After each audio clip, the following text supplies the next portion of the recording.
Pernahkah kalian melihat seseorang sedang mengerjakan kerajinan tangan, lalu menjualnya untuk membangun perekonomian keluarga?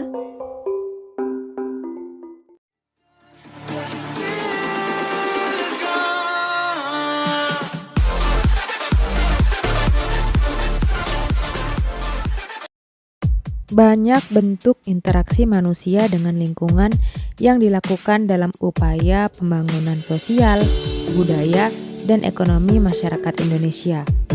Contoh aktivitas manusia yang mencerminkan adanya interaksi antara manusia dan lingkungan antara lain membatik, memahat, menjala ikan, dan bercocok tanam. Ikut berperan serta dalam pembangunan nasional merupakan hak dan kewajiban setiap warga negara Indonesia. Berjalan tidaknya pembangunan nasional merupakan tanggung jawab bersama antara pemerintah dan warga negara Indonesia.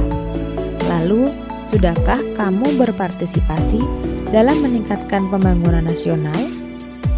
Dan bagaimanakah bentuk peranmu dalam meningkatkan pembangunan nasional? Pembangunan nasional meliputi berbagai bidang, antara lain sosial budaya dan ekonomi.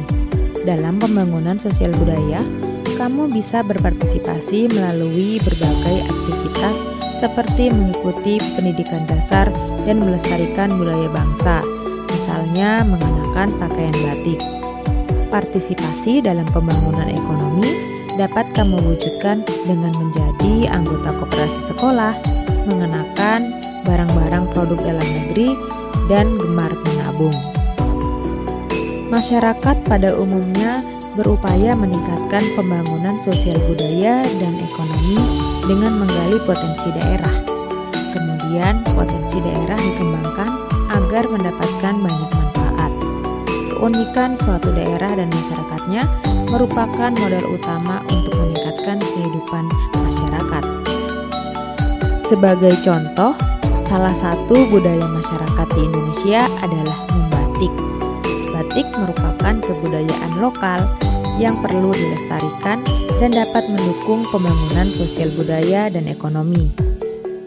Sebagai bentuk dukungan pemerintah, Dewan Kerajinan Nasional dan Pasar Bali menggandeng Kementerian Perindustrian dan memberikan pelatihan teknik pewarnaan alami kepada 35 perajin IKM dari seluruh Indonesia di Desa Medahan, Kabupaten Gianyar, Bali.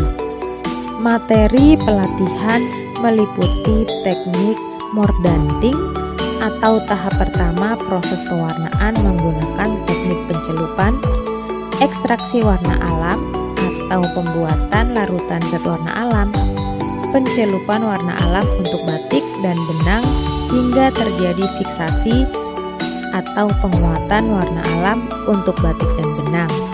Pelatihan ini diharapkan dapat menumbuhkan semangat dan menanamkan pentingnya penggunaan bahan baku ramah lingkungan kepada para perajin. Kegiatan pelatihan tersebut merupakan upaya pemerintah dan warga masyarakat dalam meningkatkan pembangunan sosial, budaya, dan ekonomi.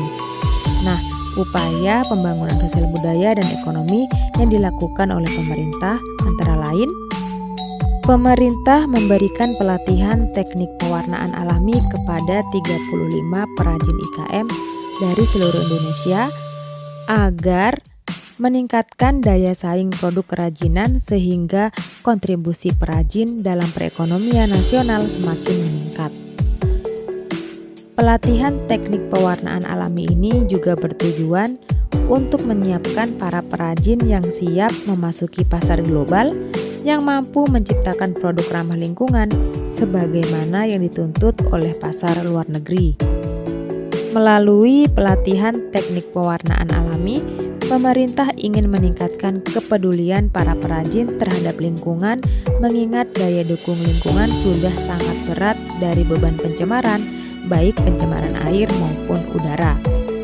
Pelatihan teknik pewarna alami diharapkan juga menumbuhkan semangat dan menanamkan pentingnya penggunaan bahan baku dan bahan penolong yang ramah lingkungan kepada para perajin.